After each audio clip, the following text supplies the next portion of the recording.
Welcome to Haunted Talks, the official podcast of the Haunted Walk, offering thematic walking tours and paranormal adventures in Kingston, Ottawa, and Toronto, Ontario. My name is Jim Dean. I am the creative director, and I really appreciate you joining us for today's show.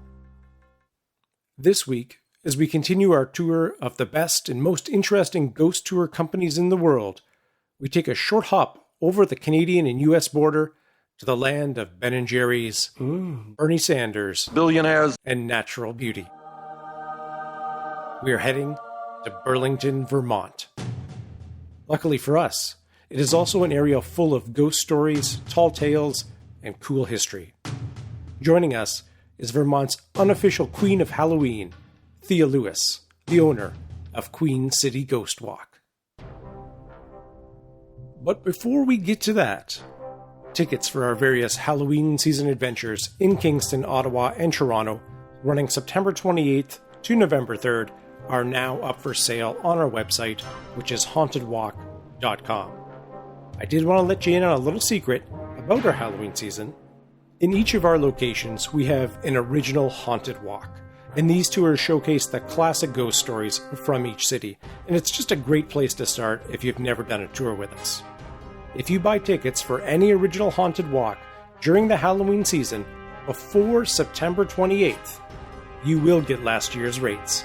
So a great way to get yourself a little bit of a deal and secure the best dates and times. All the info about our Halloween season can be found on our website, hauntedwalk.com.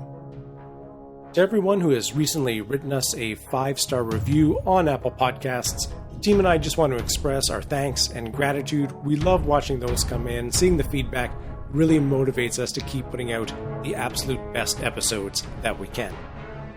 Be sure to subscribe to the show on Apple Podcasts or wherever you're listening to us so you know when the new episodes are coming out.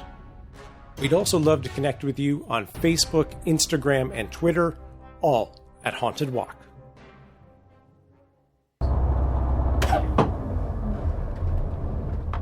All right, everyone, we are here. We have arrived. Please put down your ice cream and follow me. I see our tour guide waiting for us just over there. My name is Thea Lewis, and I'm Vermont's unofficial Queen of Halloween. I have a haunted tour company called Queen City Ghost Walk, and we operate out of Burlington, Vermont. So many people ask the question, where did you get the name Queen City Ghost Walk, and what is a Queen City anyway? And as I understand it, the Queen City in any state is the city that is the most populous that is not the state's capital. So in our case, Montpelier would be our state's capital, and then Burlington on the beautiful lakefront is our Queen City. And when I was deciding on a name for Queen City Ghost Walk, it came to me just about immediately. I had gone on a tour in Salem, Massachusetts, my first ghost tour, and I couldn't get it out of my head. And over a 3-day weekend, a business idea was born. What were the twists and turns in your life that led you to become the owner of a ghost tour company and a paranormal author? Well, I've always loved telling stories of any kind. I used to write quite a bit when I was younger, high school and college age. But I went to Salem, Massachusetts on a 4-day weekend back in 2001. And I'd never been on a haunted tour before. And that was, of course, one of the bucket list things that I wanted to do because Salem, Massachusetts is the land of all things spooky with all of the history of the witch trials and all of that. So I went on a tour and I thought to myself on the way home a couple of days later, why in the world doesn't Burlington, Vermont have a haunted tour? And the more I thought about it, the more I thought it would be something that would be a lot of fun to research and do. At the time, I was the mother of a college-age child and a high school-age child, and I had a little bit of free time. One of the things I couldn't get out of my head was the name Queen City Ghost Walk. It just seemed to come to me naturally. So bit by bit, I started telling folks I knew that was on my horizon, writing stories for this haunted tour. And a gentleman I knew gave me some wonderful books about the Burlington area. They're called The Historic Guides to Burlington's Neighborhoods, and they're put out by our local Historic Preservation Society. I started looking at the books and the history of the buildings and comparing those with the anecdotal evidence and urban legends I had of hauntings in the area. And when history and all of those stories would dovetail, I knew that I had a good kernel of a story to start asking people about to add to the tour. It took about a year of research. So my first tours were in the fall of 2002. I did just 1 week and it was successful. And I thought, well, here we go. What is it about ghost stories in particular that has struck such a chord with you? Well, I come from a family that I would call a little bit ghosty. The women in my family in particular have, through the generations, tended to see things that other folks don't. And I'd always kind of put that sort of on the back burner for me. It wasn't something that I was actively engaged in. I think the tour in Salem that I took really sort of spurred my interest, but also I think one of the things that made me want to do a haunted tour to present the history was I was not a great history student in school. It was all or predominantly memorizing places and dates. And one of the things I've discovered through telling my stories to folks on my regular tours or to youth groups that I bring around the downtown is that the history is made so much more palatable when you've got a spooky hook. Why is Burlington, Vermont a great place to give ghost tours? Well, we're a city with a lot of Native American history. We had a tribe called the Abenaki who lived in the area, other Native American tribes on the outskirts of town. But it's a wonderful place that's often been called one of the most livable cities in the United States. We are right on Lake Champlain, and the author Rudyard Kipling, who had a home in a more southern part of the state, had spent time in Burlington and had mentioned that with all of the places he'd visited around the world, he thought the sunsets viewed from Burlington's waterfront, the sunsets over the Adirondacks and New York State, were some of the most beautiful he'd ever seen. So there's something to our credit right there. But we've got a lot of wonderful recreation. We've got a fantastic waterfront. And historically, back in the late 1800s and early 1900s, we had a thriving port. We were one of the third busiest ports in the United States because of our lumber trade. And so with all of the interesting things happening on the waterfront in this town that was a lumber town, a factory town, we've got a lot of really great movers and shakers who really have made the city of Burlington what it is today. There's a gentleman named Timothy Follett who brought a railroad line from Boston to Rutland, Vermont to Burlington. He is actually one of the ghosts on our tour. He lived in a beautiful mansion that was designed by a gentleman named Ami Young, who went on to be the very first architect for the United States Treasury Department. But there are a lot of great characters. John J. Flynn, who built movie theaters in the city of Burlington, and people like Alvaro Adset, who built Burlington's very first telephone exchange and later sold to AT&T, deciding, unfortunately for his family, to take cash rather than stock. So we've got we've got a lot of great history here, and it's history that you don't always hear about in school, and that travelers to the region until I started doing my tours really weren't hearing about. And for me, it's a great way to talk about our haunts and give people who love to follow ghostly sort of nuggets of treasure wherever they go. I like to give them a good time, but also like to let them know a little bit about Burlington's history and how we got to where we are today. I love learning about the different ways other fellow ghost tour operators think about their tours and their business. What do you think is unique about what you do at the Queen City Ghost Walk? Well, I think one of the unique things about the tour is that so far I'm the chief cook and bottle washer, if you will, that old expression, and I'm also your friendly neighborhood tour guide. So far I have not delegated tour duties to other folks. Maybe we will someday, but when you come on a Queen City Ghost Walk, I'm the tour guide you get, and I have a kind of quirky sense of humor. So we've had some people who might be disappointed, I think, if you're looking for a tour where costumed characters are going to jump out of the bushes, our tour would not be the tour for you. My tour is lots of sort of tongue-in-cheek fun, spooky mystery. We've got a great history of so many phenomenal things like serial killers. H.H. Holmes, America's first serial killer, spent time here in the city of Burlington. He attended our medical school. And I love delving into that history and then presenting it to folks in a way that's very sort of present day and relatable to how we live our lives now. So we get to hear a little bit on my tours. Folks will get to hear about what happened, but also how it relates to what we do today. And I think that's one of the things that makes our tour, my tour, unique, is that relatability and the fact that a Queen City Ghost Walk is a lot like friends getting together for some spooky stories, because I love, after a story, as I'm walking from place to place, to take questions from folks. I don't mind at all if people sidle up to me and ask questions during the tour. And I always spend a bit of time after the tour so folks can take photos if they want, or ask me about something that maybe they were just enraptured by the story, and then they wanted more information on a particular part of it, or they didn't hear a part of it because maybe someone in their party was explaining to them about something. So I like to let people know that I'm a real person, understanding that they're experiencing this thing for the first time, and I want to be able to make the most of it for them. Could you share with us one of your favorite stories from your tours? I will. I'd love to share a story with you from my tour that is a story that about halfway through the history of our tour, maybe 8 years ago, I considered taking this story off the tour in favor of adding some new material, and it just didn't work, because as soon as folks who'd been on the tour found out that that story was gone, and it was only a matter of a couple of weeks that we weren't telling the story, I started to get complaints via email and phone. People were bringing folks into town, and they wanted that story. It's the story of a haunt in downtown Burlington that for decades has housed restaurant businesses.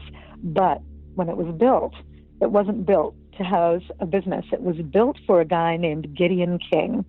Now, Gideon King was a shipbuilder and ship's captain in the city of Burlington back in the late 1700s and early 1800s. He came from a prominent family. He was actually Gideon King Jr., and his father, Gideon King Sr., and his mother owned an inn and tavern on Burlington's waterfront. Gideon King himself owned a lot of property in town. They called him one of the first proprietors in the city. Now, this was a guy who was a smart businessman.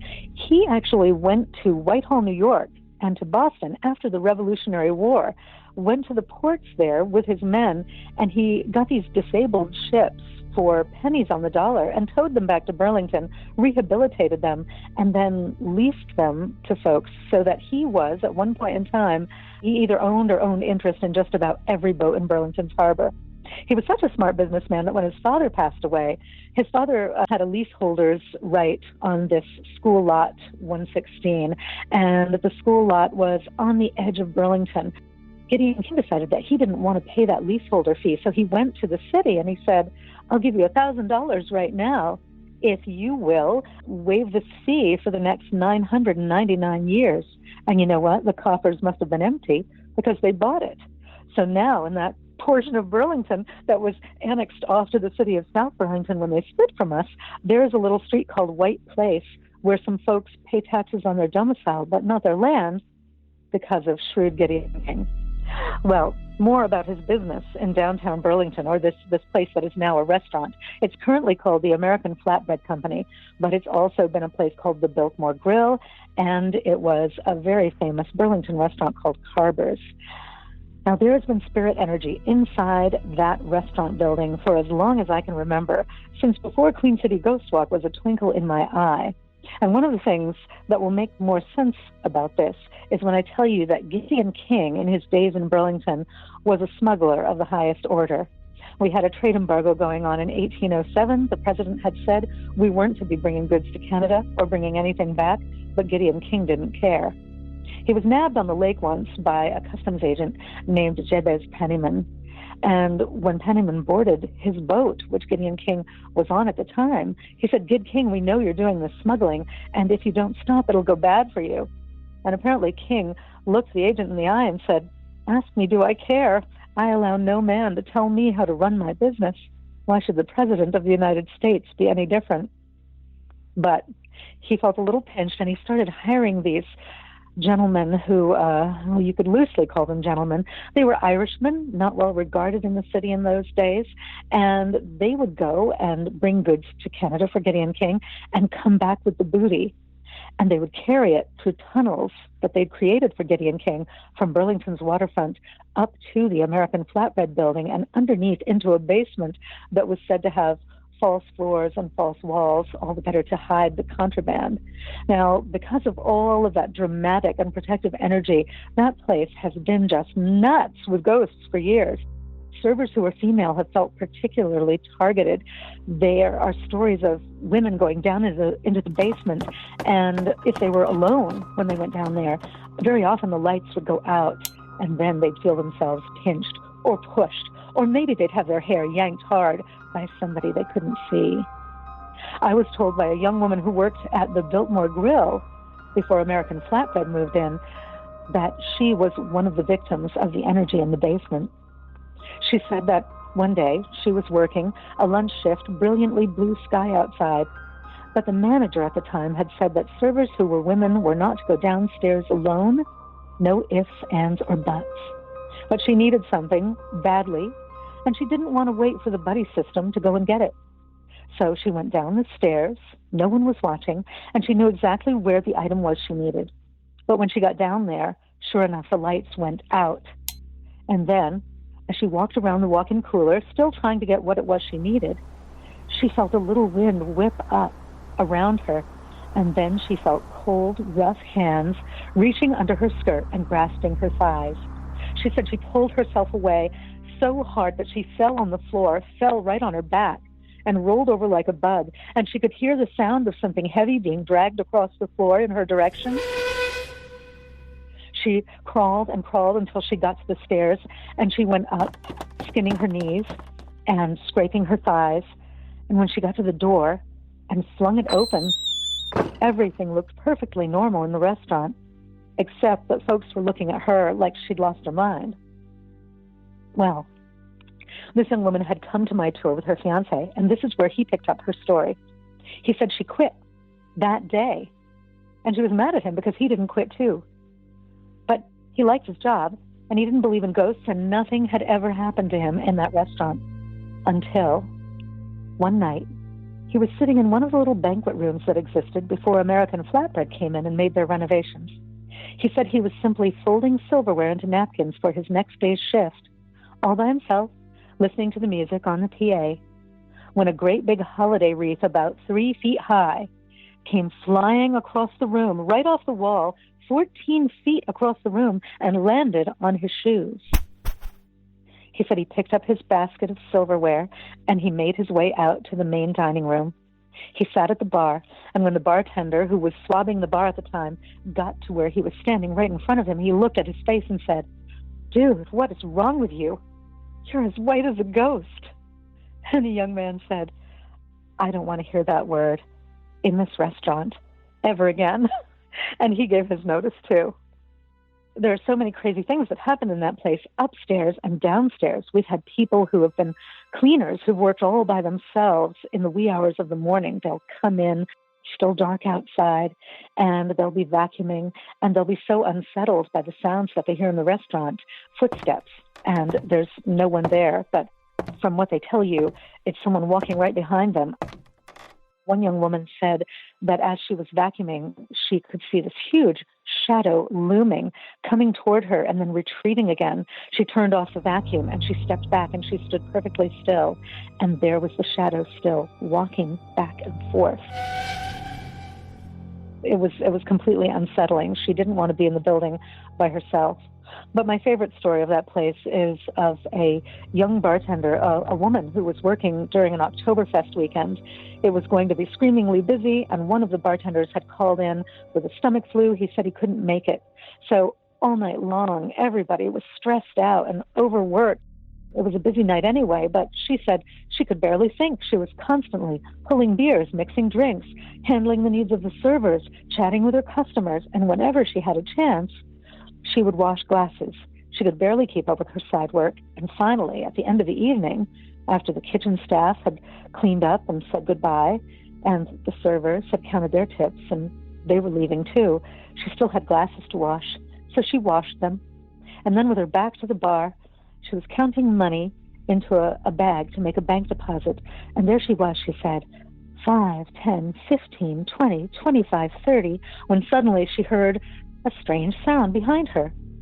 She said it was a sound like a hand running underneath a crystal chandelier, the barest tinkling sound. Well, she said she put the money down and whipped around toward the bar. That's where the sound had come from. And she said there, on the bar, stacked in a gleaming pyramid, were the glasses she'd just finished washing a little while before. There was not another soul in the building. And she hurried up and put her money into her bag and left. So it's a crazy, creepy place, the American Flatbread Company. Great pizza, wonderful microbrews, but probably a place you don't want to get caught in all by yourself. You weren't kidding when you said it was an active property. Holy smokes. It's a very active property. It's so funny. A couple of years ago, we heard that after they moved in their microbrewery, that some of the paranormal energy was bleeding into the restrooms of all places, where people would go into these tiny little quirky bathrooms that's just a bathroom with a sink and a stall. And they'd be in there, and they'd know they were all by themselves, but suddenly the water would turn on and off, and they could hear the sound of heavy boots scuffling outside the bathroom door.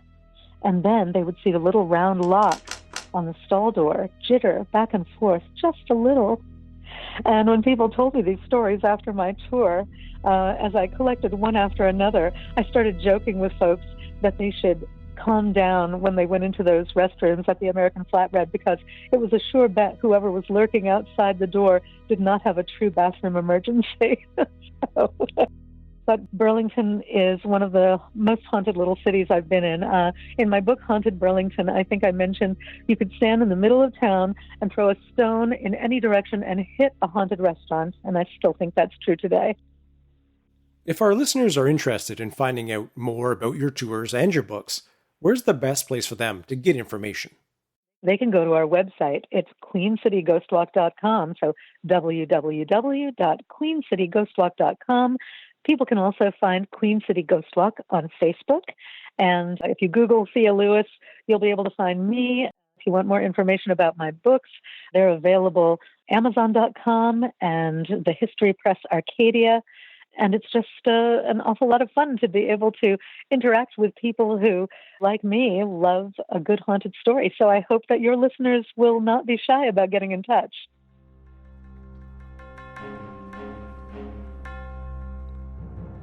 A huge thank you to Thea Lewis for joining us today for the episode. I really enjoyed getting a chance to chat with her. Be sure to visit our website, hauntedwalk.com, for details about all our tours, including all the fun we are going to be getting up to this Halloween season. As always, we'd also love to connect with you on Facebook, Instagram, and Twitter, all at Haunted Walk.